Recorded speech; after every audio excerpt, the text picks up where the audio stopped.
It's your daily dose of Donna. Welcome to the show. Today is Wednesday, August 20th. Hope you guys are all doing well today. OMG, OMG, OMG. It's the middle of the week. Sorry about the late start today. Holy moly, it's been one of those days. I was just on Stu's show. What is it called? Don't Let It Stew. And I was running late because of that. And you guys are telling me that my episode with Kinsey just was released. I did an episode with Kinsey Schofield. It just got released, I believe, this morning, where I covered the Meghan Markle story. I have to put my phone on Do Not Disturb because these text messages keep coming on in. And I covered Meghan Markle. Oh gosh, I hope I don't get hate for that. Did you guys see that episode? Let's see where it is. I know it's on YouTube. I'm getting all kinds of text messages from people that I don't hear from often about that. I guess it's a very, very popular show. She hosts a show all about it's under Rupert Murdoch's UK show and UK channel, Kinsey Schofield Unfiltered. Anyway, she's awesome. So the episode is oh gosh. I'll show it to you guys right here. But it's called Meghan Markle Bimbo Gate. I'm going to get hate, I bet. Okay, I'll show you guys a little clip of that, and then you guys can go over there and watch it. I just answered questions she asked me, okay? And we did talk about Blake in that too. And then on Stu's show, we talked about Taylor Swift and Blake, of course. And then we also talked about Real Housewives of OC. We talked about a ton of stuff over there. So I'm just kind of making my rounds, guys. Oh my gosh, Robin's in LA. She just landed on her way to get the rental car. That is so exciting. People are arriving in Los Angeles for Dosers Live. This is so crazy. I feel like it's my wedding. You guys, I'm getting married. Everyone, I hope you enjoy yourself. If you are not here in Los Angeles, and just, trying to enjoy Dosers Live from afar, I did make a big announcement yesterday on Patreon. And this is something for people that can't be in person. I will actually share it with you guys in just a moment after we get our arms ready to do the sprinkler. So everyone, get ready because it is your daily dose of Donna.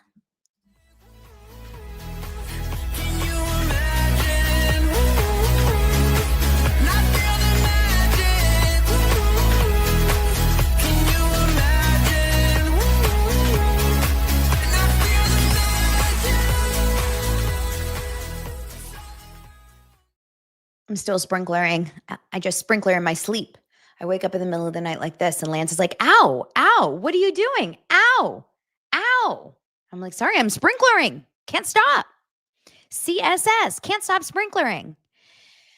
I announced it yesterday on Patreon. We had our first ever Patreon live. It was so super exciting and fun to do that.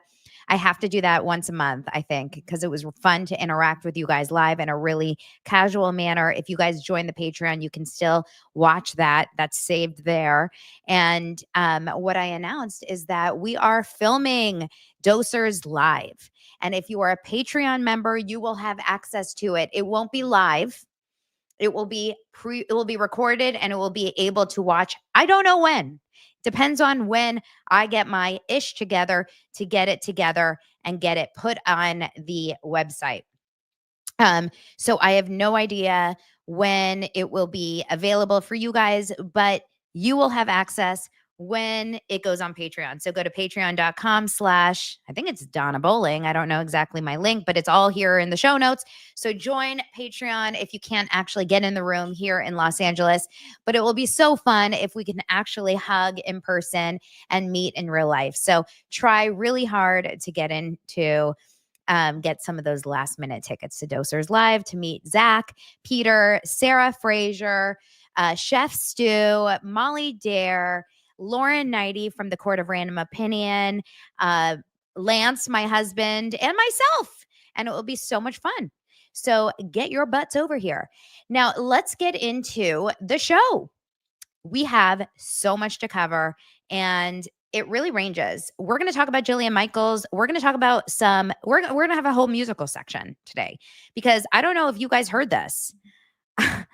I really don't know if you guys, I got some really good information. I got a leak, a Taylor Swift leak. And this is something that no one else has. All right, no one else has this information. Taylor Swift, she DM'd me. She was like, "Donna, I heard you're a fan, and I'm going to leak a song just to you, because I know that you're talking so much about Blake. And I really, really want you to share this just with your dosers. Okay. It's my only song about Blake Lively. So I want you to share it. And I want this to be the number one single. All right. So you guys, make sure no one else sees this before us. Okay. This is just for us. All right. And this is Taylor Swift's new song. It's really, really, this is very special.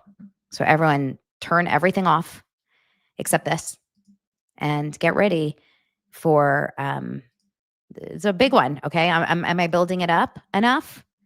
Am I building it up enough? I'm trying to. Like, for goodness sake. You had ample opportunity to clear the air, but instead you included me. Seems like you ruined the friendship when you tear apart our kinship. And you know I've been trying.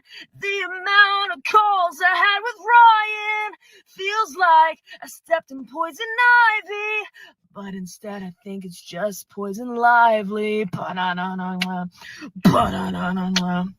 No more season pass to the Chiefs.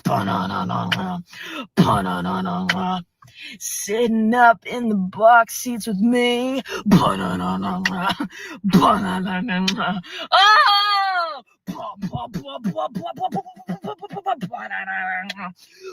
I'm Taylor.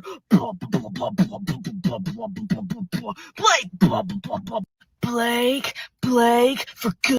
I mean, it's going to be the best. Sorry, but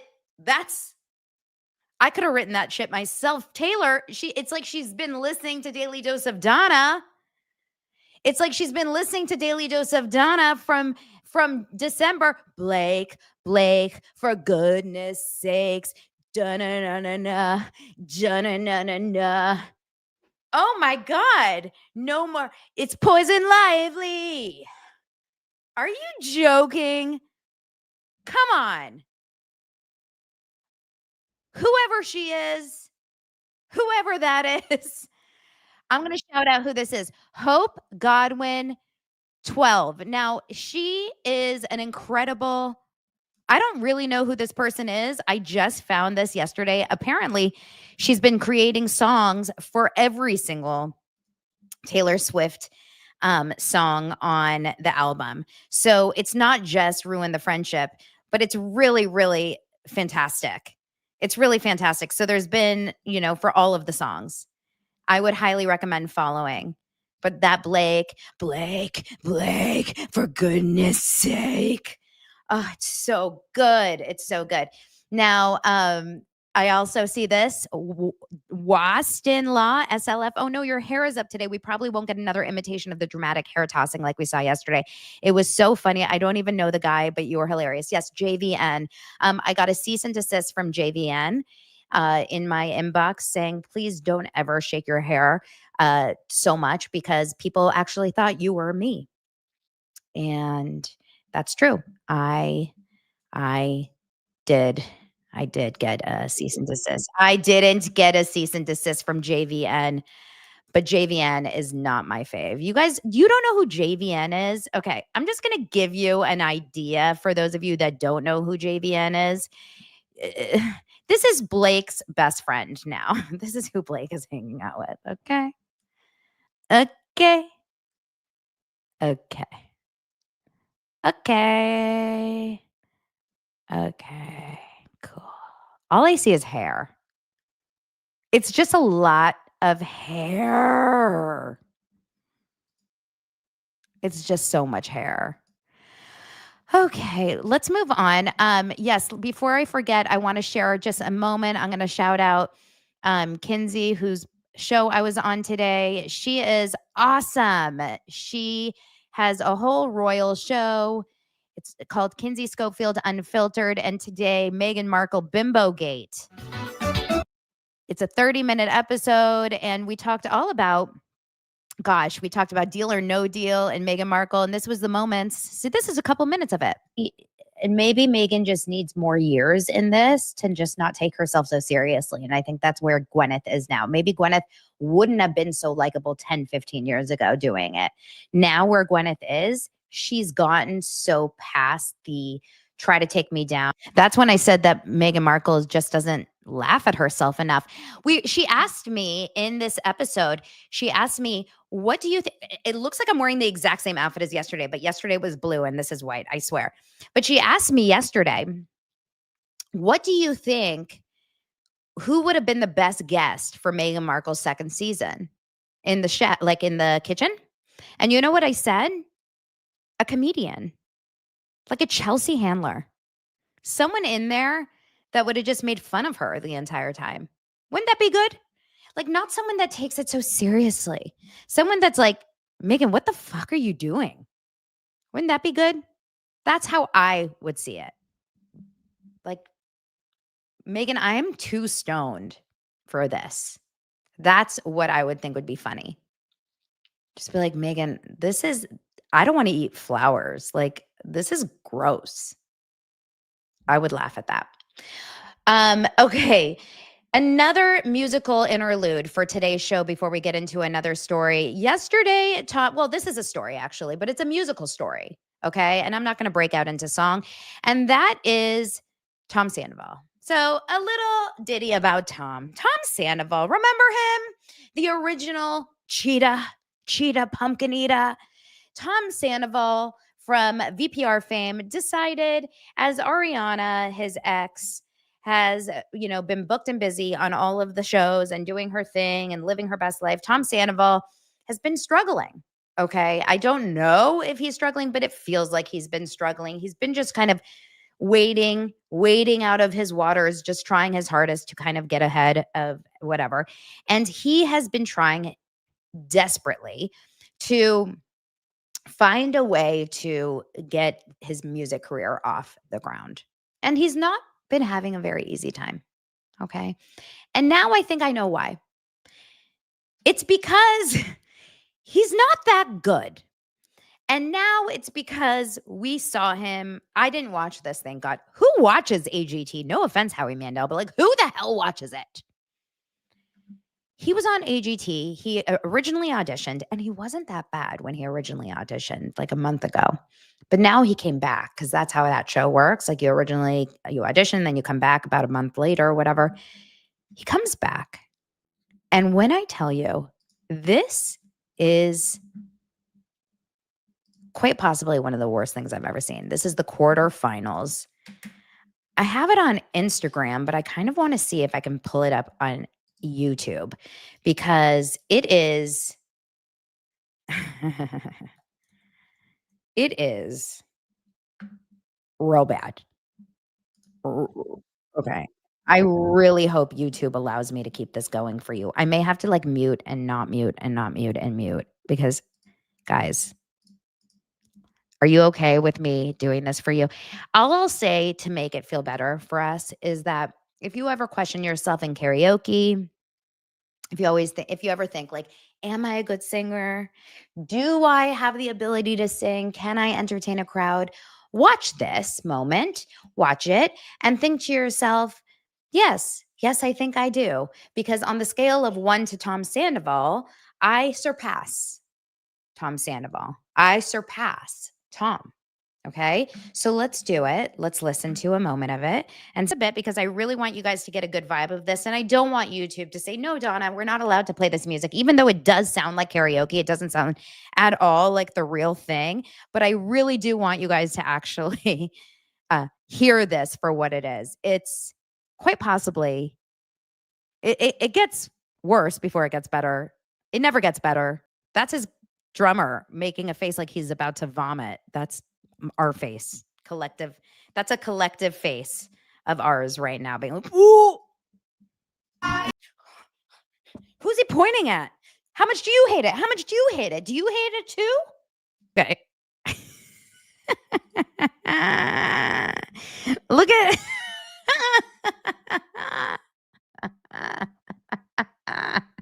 at the comments are so good. That's an expensive karaoke stage, Khaleesi says. Lee says, makes me wish my ears would fall off. Elena says, imagine being in the crowd and not being able to mute it. All of his ones of fans. Oh my God. Christina does. Okay. Christina's the positive mommy here. Says, at least he got up there and did it. I have to respect it. Absolutely. Listen, I don't think he knew he was going to be this bad when he came out, because I actually don't think he's usually this bad. I've heard him sing before. He's not usually this bad. This is awful. It's either the worst possible choice for his voice or, well, I'll tell you what his excuses are after, because of course he has an excuse. This is emoji. Can you imagine it? Whoa, whoa. Okay, you're laying on the ground right now, and Tom is laying on top of you. You're laying on the ground, and Tom Sandoval is laying on top of you right now, and he's singing the song in your face right now.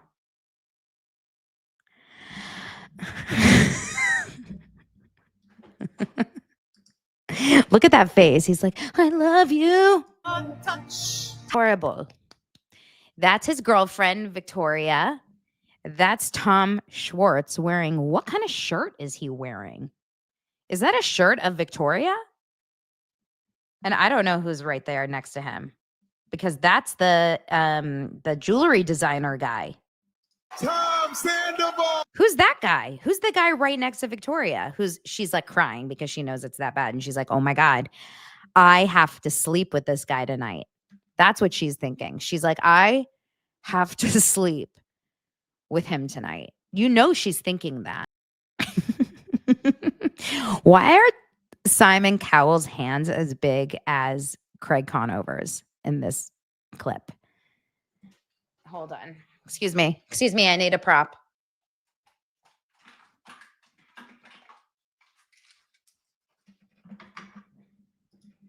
Well, it didn't sound great. Listen, it didn't sound great. It just didn't sound great. I mean, they're so small.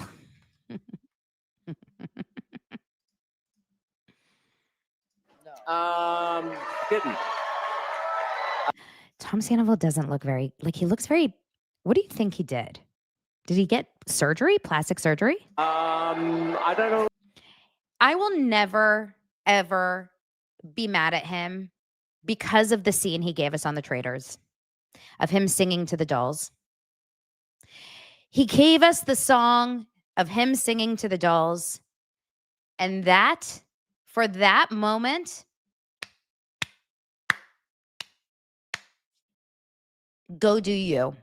But Tom is never going to be an arena performer. He's never going to be a man that sells albums. Tom Sandoval is a bar singer. He's going to be a guy that's going to sing in clubs and bars. He's going to be a guy. He's never going to be someone that like performs at the Hollywood Bowl or the Greek Theater. So I think we just have to lower our expectations about Tom. Don't you guys think? That's it. That's how I feel. So did he get through? I mean, I don't know. What happens at the end? Let's see what happens at the end. Oh God, look at where I just paused it. That's his face. I'm not. But I had a blast. Being there. Well, good luck tonight, Tom. Maybe it's a voting situation. So check out AGT. Okay, there you go. Okay, next, Tom will be at the Holiday Inn near you, says Laura. Okay, we got to keep on moving and talk about some other things. Let's jump into the Jillian Michaels story. Jillian Michaels is not backing down, y'all. She is keeping on going, and she is not stopping, you guys. I really, really, really love this fight. I finished watching the documentary this morning and I am interested in this. I want to get right into it, but because we're talking about health and we're talking about, our bodies and everything, I am really, really so proud of the fact that I am working with Function Health. I have spent the last, I don't know, few days, definitely like working really heavily on all my biomarkers. I got my results. And I checked, over 100 biomarkers and I have 12 that are out of range, which kind of scares me. Remember I told you about my cholesterol and a few of the other biomarkers, but Function is the only health platform that gives you access to the kind of data most people never see and the insights to actually take action. And the specific ones that I am working on this week are all about my heart and the different, levels. And what's cool about it is I can now take these results and speak to my specific doctor. And what Lance told me to do is take my results and kind of insert them into Chat GPT and have them like read them to me. And I'm looking at like my hormonal ones, my heart, my organs. I have a whole thing about my digestion. I am loving Function Health. Just make sure, you guys, because every week they have new promos. And this week you guys can get $100 credit for Function Health. So use my code this week, functionhealth.com/DANA, to get $100 off towards your membership. So sign up to own your own health at functionhealth.com/Donna. to figure out why maybe you're feeling a little more fatigued or low energy, have more anxiety. Maybe your cycle is off. Maybe your hormones or your libido is off. Your sleep is off. Your skin feels weird or your mood feels weird. So check out Function Health this week and use my code. All right, cool. Thank you, Function. Okay, Jillian Michaels, it has not slowed down. I finished the documentary. Have you guys seen it? It's called Fit for TV. It's a 3-part documentary. I find it fascinating. I'm going to give you my thoughts on the documentary first, and then I want to talk about the entire story. I think that the documentary, while very interesting, now knowing that Jillian Michaels is not part of the documentary, I do question, you have to question who's producing and who's creating documentaries. Always.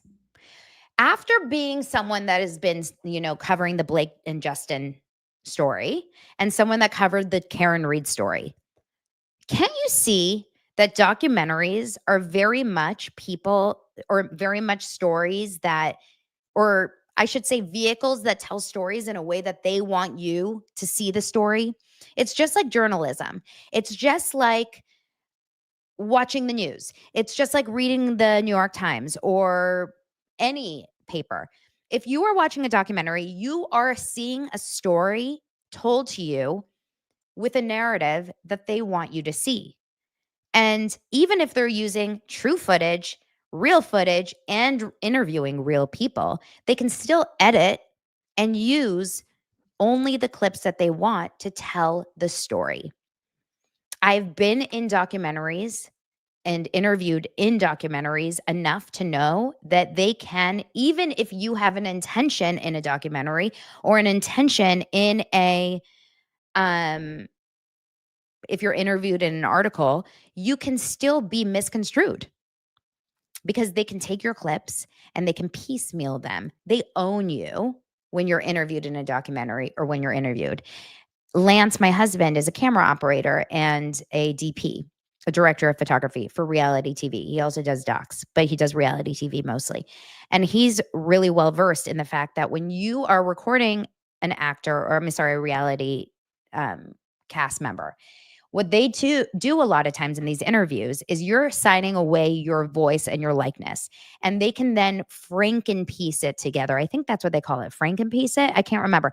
But they can take your words, your voice, and they can cut and paste literally word for word over other footage so they don't have to see your mouth actually saying it. And they can make you say whatever they want you to say and however they're saying it to tell the story that they want to say.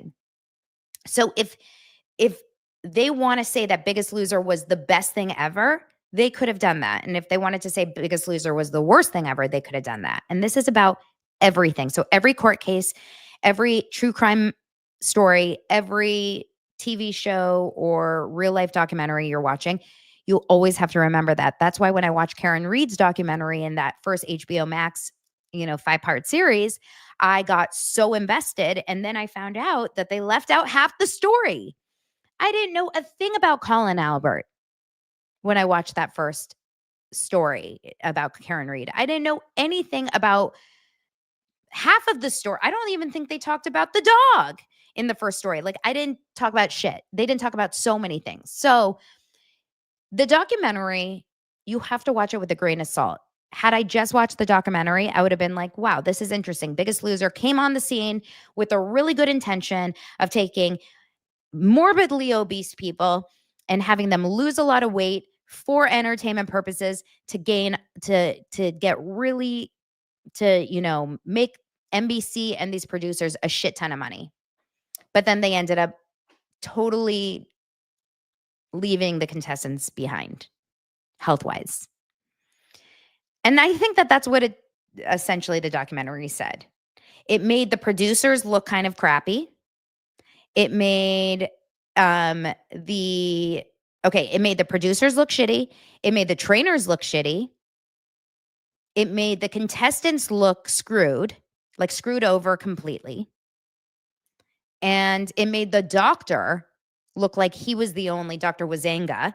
It made the doctor look like he was the only legitimate person that cared about these people. But everyone else was a piece of shit. That's kind of how I saw the documentary. And it could be true to an extent. But they made some crazy claims about Jillian throughout. For example, one claim, they said that in the beginning of the show, after the first season, right when that first season's winner won, she hugged him and she said, "Oh my God, I can't wait. You just made me a millionaire." Well, allegedly, according to her, she said, "I never said that. And if I had said that, I was mic'd. He was mic'd. They would have picked up on that. They would have had audio of that. And I have proof from both my producers here in writing saying, I never said that." Secondly, they said that Jillian provided multiple times caffeine pills to the contestants. And this is very confusing. And we'll get into the caffeine in just a second.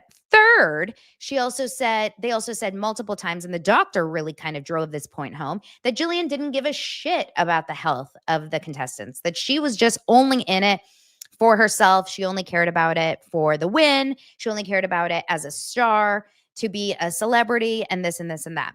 So that's all she kind of cared about. That's what they were kind of making it sound like. So in my opinion, it felt, and then the third thing I thought that they really did towards Jillian in a negative way was Bob Harper made it sound like Jillian was a horrible friend to him because he got a heart attack. He suffered a heart attack about a year after the show ended, and he was like, everyone reached out to me except Jillian. She is the only person that didn't reach out to me. And then she has since proven in text messages that she reached out to him multiple times years before, and he's the one that cut her off as a friend in 2014 or 2015. So all I'm saying is that there's multiple versions of the story. Now, people that don't like Jillian are saying, well, why didn't she then show up in the documentary to tell her side of the story? And the reason why she's saying she didn't is because she knew that the people making the documentary were not people that liked her. She didn't get along with them. She left in a very negative way. She chose to leave the show after one of the last seasons when Rachel Fredrickson, one of the cast members who won the show, lost an exorbitant amount of money, weight, who she looked unhealthily skinny and she didn't look very good. She didn't look healthy at all, and Jillian didn't feel good about it. She didn't feel like she was treated well by the show, by the producers, and she knew that the documentary wasn't made by people that had her back. She still has a good relationship with some of the executive producers of the show, but the people who made the documentary weren't her people, and she didn't want to be involved in that. Overall, the documentary just showed the tragedy that happens when you put a bunch of people that are severely obese and severely addicted to food and an unhealthy lifestyle on crash diets and insane exercise programs in a fast way to win money and for, entertainment purposes. When you do that, most of them gain their weight back. They're left without the support. They're left without the guidance. They're left isolated. And then most of them, actually, the worst part about it is their metabolism is out of whack. So they eat one nut and they blow up again. It's awful. It's just the worst possible thing. And most of them are heavier than they were before they even walked in the house. But so many of them walked out of there skinny and depressed. And it just goes to show that it's not all about losing weight. It's about inside. Really, really sad. Now, Jillian Michaels is not holding back because she does not want her name smeared. And this is, I think, the biggest story and why I find it all very fascinating. Now, we talked about this yesterday where Jillian Michaels is in life.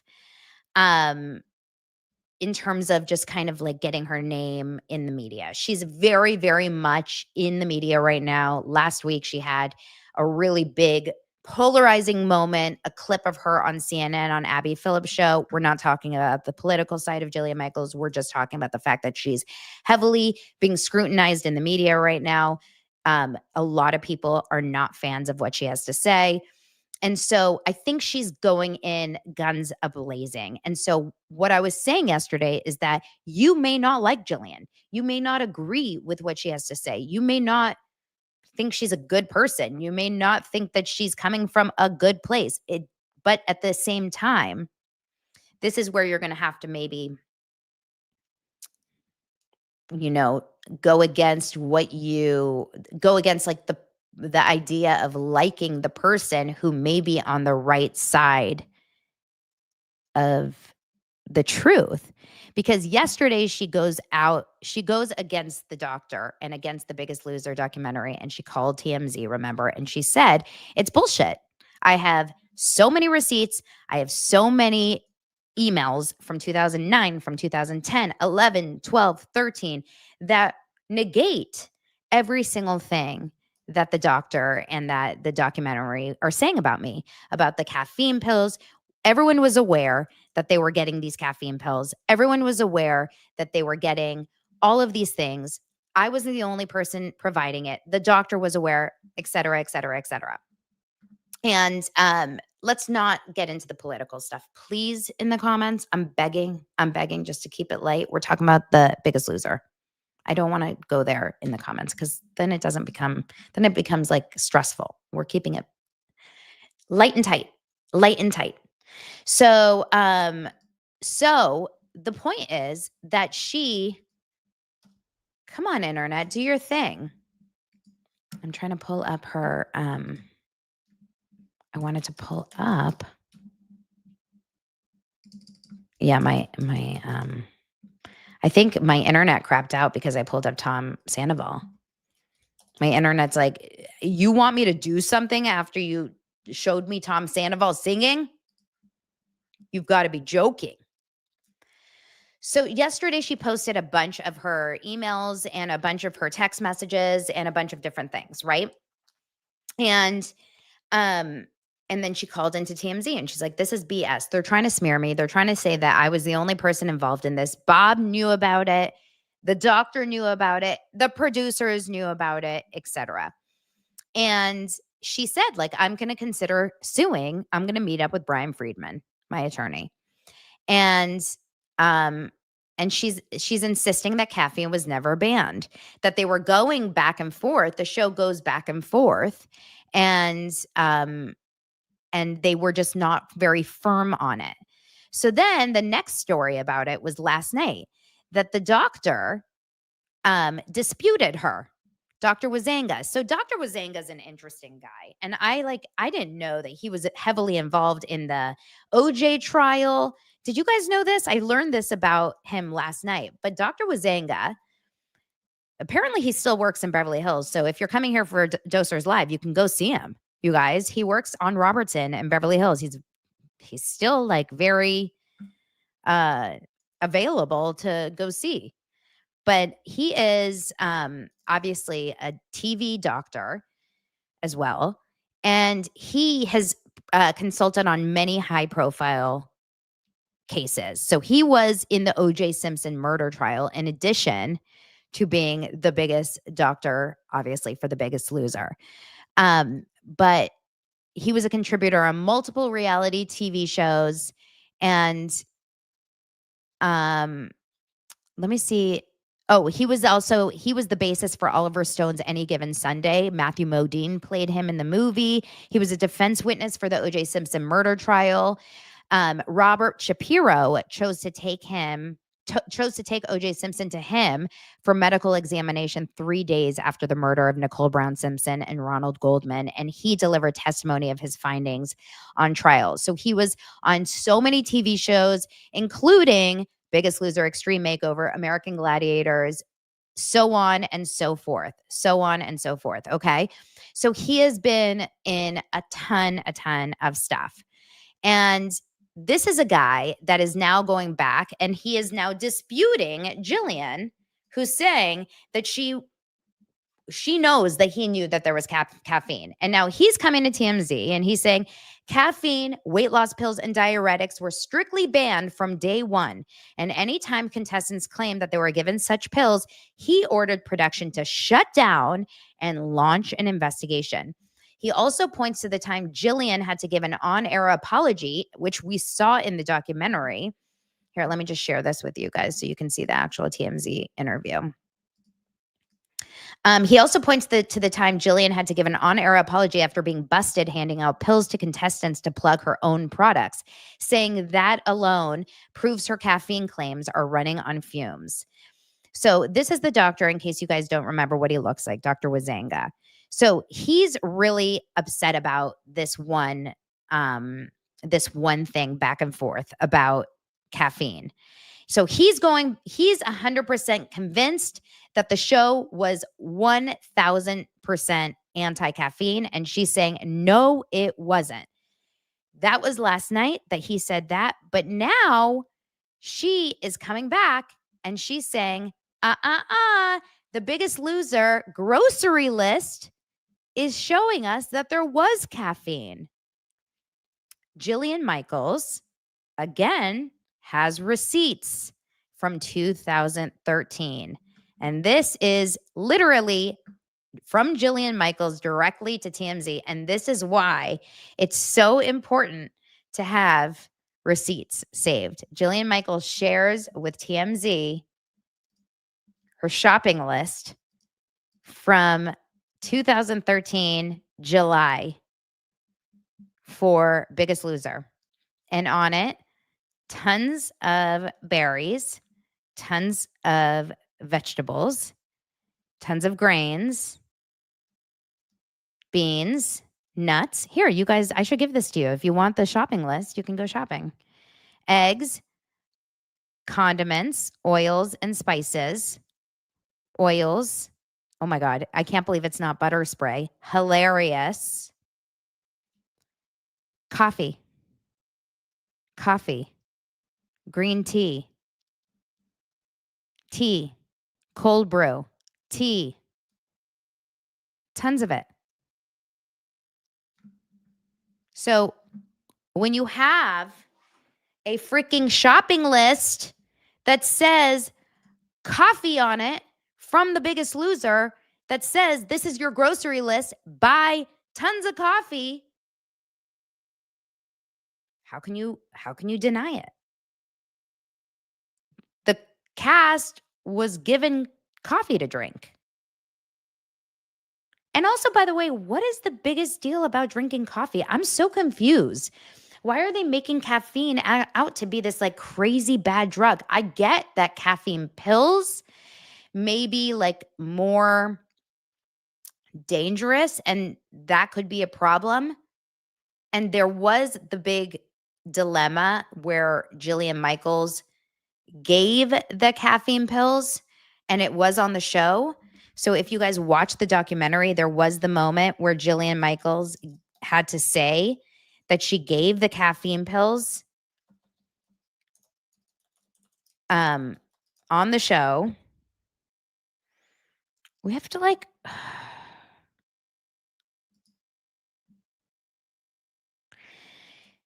I think what's frustrating for her is that they're saying that she's the only person that did it and no one else approved of it. And she's denying those claims, saying everyone knew about it. Everyone was completely aware of it. And that, I think, is why she's upset, because she's taking the fall.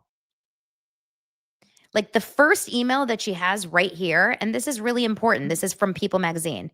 The email says it's from, well, it doesn't actually say who it's from. Oh, it's from Julianne Harris, the coordinating producer from NBC's Biggest Loser. I'll make it bigger. And this is, it doesn't say the year, but this is obviously early on. And it's to Jillian Michaels, Mark Coops, who's at NBC Universal, and it's CC's Todd Lubin, Adam Kalusian, and Bob Harper. And it's from the coordinating producer, and it says, we just received the books and we'll be giving them out today. Sandy has the Electra Mix and bicarb. Do you still want Stacker 2 or 3? I'll have it for them first thing in the morning. Well, Stacker 2 and 3 is the caffeine pill. So she says this is the one email of many that shows Dr. Wazanga did approve caffeine pills on many seasons of Biggest Loser. Bob Harper not only knew about the caffeine pills, the Stackers fat burner were actually his suggestion. I wanted to use my brand instead because they were cleaner and had no more than 200 milligrams of caffeine, which were equivalent to a strong cup of coffee. Caffeine was never banned on The Biggest Loser. So there you go. To me, it doesn't seem like they have a valid argument here. She is basically saying that they're saying that she went completely rogue and gave them caffeine pills and no one else knew, no one else was aware. She completely went out of bounds and did it under the radar so that her team would lose the most amount of weight and completely win. And that's completely false. So like her or hate her, it sucks that she's getting the heat for something that they were all aware for it. Just saying. Right? So we will see where that continues to go on her, but Bob Harper is just as liable as Jillian Michaels. If Jillian Michaels gets heat, so should Bob. If Jillian Michaels and Bob get heat, so should the doctor. If Jillian Michaels and the doctor and Bob get heat, so should the producers. Not one person on that production should get heat. They all should. It's unfair.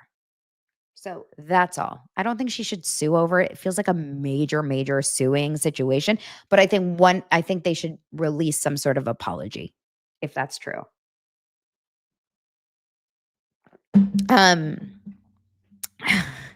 So, okay. Anyway, caffeine pills are going to have a big comeback after this. Every time I think about caffeine pills, all I think about is, I'm so excited. I'm so excited. I'm so scared. Name the show. Come on, guys. You got it. You can do it. You can do it. I know you can do it. Oh my God, I missed. How is that? It's so weird. That was from yesterday. Come on, you guys. Name the show. You can do it. Nothing. Saved by the Bell. Yes. All right. Let's go to another story. Jay Cutler versus Kristin Cavallari. This is another he said, she said. What are we going to do? You know I love my Kristin.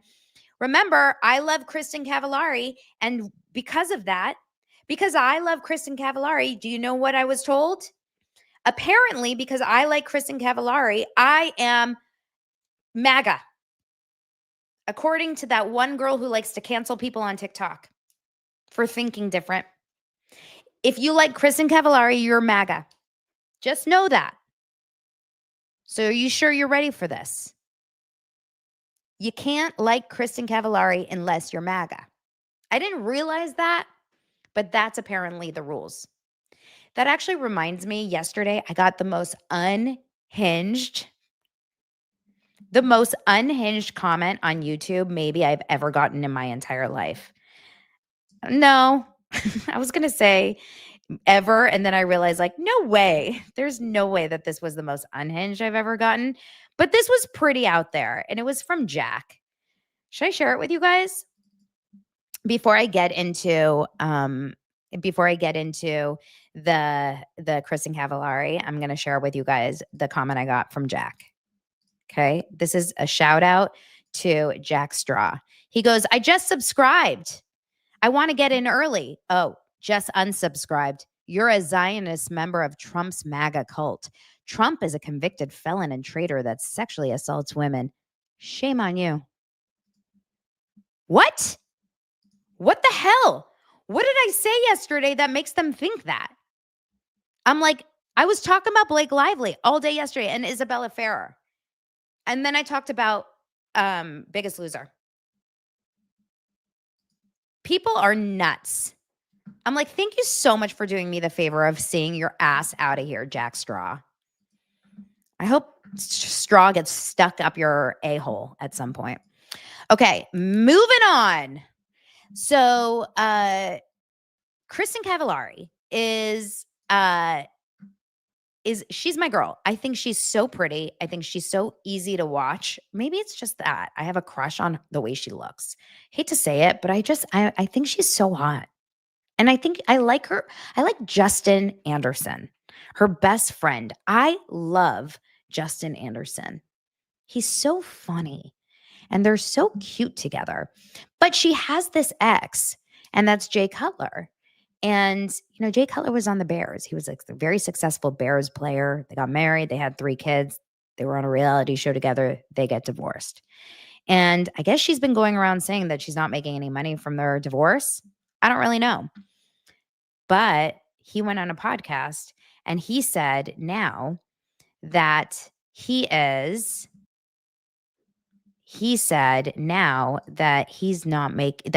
she's completely lying. She's completely lying about that. So this podcast that he was on is called X's, Hunts, and Butts, featuring Jay Cutler and Sam Mackey. It's called Take It Outside. It's on the Outsider podcast. Okay. I don't think I'm in their demo, just saying, considering I don't hunt. I don't really like spending time outside, but let's watch this. News. I read something interesting, and I'm just gonna come off this is something we've never discussed before, and I just never felt the need to bring it up. But I know this this kind of struck a chord, right? And so I'm just gonna drop it off the top rope. Your ex-wife, Kristin Cavallari, has been doing her rounds in the media, and she has said this, quote, I've never gotten a penny from my ex-husband. I didn't get any money from our divorce, so let's just clear that up, end quote. And I just wanted to give you the opportunity to tell your side of this story because I know you as a human being. Yeah, she didn't get a penny. She got, and I love you, and I think this is false. A lot of bills. I mean, let's think about this logically. Mhm. Not a penny. Okay, married for I don't know 7 years or so, 3 kids. Logic, I mean, you can go and see how much I made in the NFL. It's online. I mean, you can see the contract from year to year and the total amount at the end of 12 years. So you go to divorce and each side gets a lawyer. And then you go to court and there's a judge. In the state of Tennessee, if we went to the judge and been like, hey, he's going to keep every single dollar over the past 7 years and you're going to get nothing. There's not a judge in the state of Tennessee that would have signed that. They would be like, no, this isn't right. This isn't legal. Not happening. So there's that. B, she has a lawyer. I have a lawyer. Is her lawyer really going to be like, fine, you get $0. He gets to keep all the money that was made over the 7 years? Absolutely not. That's completely false. No child support. Sure. Whenever you're dealing with this type of settlement, there's not going to be because the number is large. We're not talking about a couple $1,000s a month. Yeah. This number it's a very, very big number. So he continues to basically say that, I mean, he basically blasts her over it. He accuses her of borderline slander. He says, let's think about this logically. Not a penny. Okay. He says there's not a judge that would ever have signed that agreement. And he continues by saying, hold on, let me just make that smaller. He continues by saying that at the time, she said that she wanted, Uncommon James to be really big.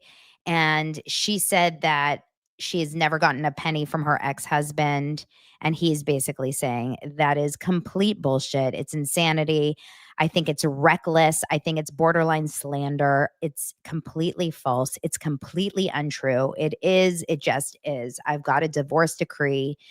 And he didn't refuse to he did refuse to reveal the exact number, but guaranteed to listeners that it was definitely not 0 and that it was enough for her to comfortably live on without a doubt.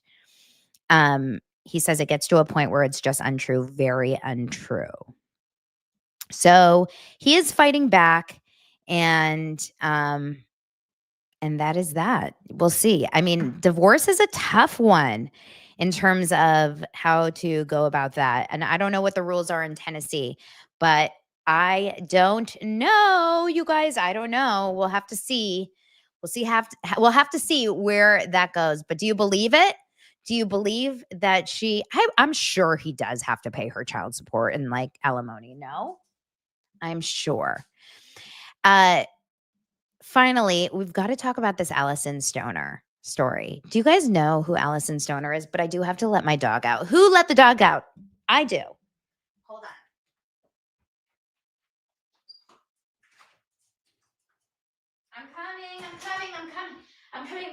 I'm coming back.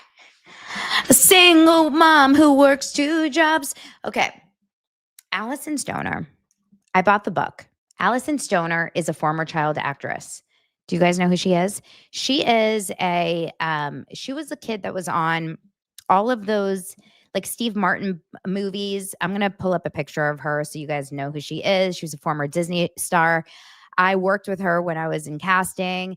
She has been in Camp Rock, the Step Up movies, Cheaper by the Dozen, so many other Disney shows. This is what she looks like now. If you know who she is, you'll recognize her. But if you don't remember what she looks like now, so this is her now. She's all over social media, but this was her when she was kind of a little bit younger. A lot of people really recognize her as a very young kid. This is kind of how they really see her, as a very young kid. Let's see if there's another. Let me try to Alyson Stoner, Cheaper by the Dozen. Listen, every time I hear about a book or a movie that is, here you go. Do you guys remember this little girl? Yes, Missy Elliott. There you go. She's always Missy Elliott's girl in the videos. And I knew her for exactly when she was on Sweet Life and all of those movies. She's an amazing dancer, an incredible dancer. And since then, she's built like a very big career talking about life of a child actor, mental health. She's queer. She is very big into talking about kind of how she's grown out of, how she's grown up through that world. And it's a very typical, I'm just going to be honest, it's a very typical story of someone that's grown up in the child stardom and has gone through the ups and the downs and the challenges and the struggles. And I know that her book I just bought in the first 10 seconds of it. And half of me bought it, if I'm going to be 100% honest, only because of my casting background. And then half of me bought. Oh, really? I didn't know that, Enrique. Okay. I didn't know that, Enrique. I am so sorry. Well, it doesn't say that in this article. Oh, they. It does. Okay. Their pronouns are they and them. I didn't know that. I am so sorry. Okay. Alyson goes by they, them. Didn't know. So they go through, that's going to be a challenge for me to get 100% used to. So if I mess up, I apologize. So they talk about going through a eating disorder, and this is why, and I'm just going to be 100% honest. Alyson is so talented as an actor, as a dancer. If you guys see the way Alyson can dance, it's unreal. Always has been since they've been a very, very young child. Putting your kid in the entertainment industry is truly horrible.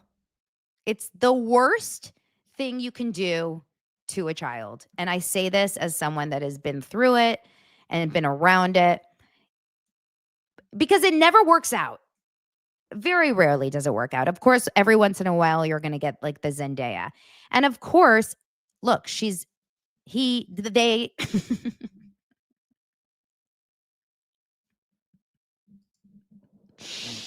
I'm like my mom. I am my mom right now. I am going to mess this up. They are very successful still. They have a huge community. They are an incredible, dancer. They have probably a podcast and a big following, and they are just writing a book and they're going on all these shows. So they're fine now. But you go through a lot of shit to get to that good place. And it is a challenge to get to there. So is it worth it? Is it worth it? Let me work it. Put my thing down heavy and reverse it. Isn't that Missy Elliott? Did I do this full circle? Anyway, the point is that it's not an easy life. The article that I wanted to talk about was today in Daily Mail. It says Disney child star Alyson Stoner survived stalkers, starvation, and sexualization after revealing horrifying grape by well-adored colleague. Is this the life of is this the life you want for your child? Probably not. But this is the kind of stories that is in this book. And I bought it, and the first 10 seconds of the book is like, trigger warning. I'm not even joking. And I'm laughing about this, but I'm like, do I want to bring this on into my life right now? Trigger warning. This book deals with very uncomfortable situations such as eating disorders, committing suicide, and grape, and this and that, and this and that, and can you, and this and that.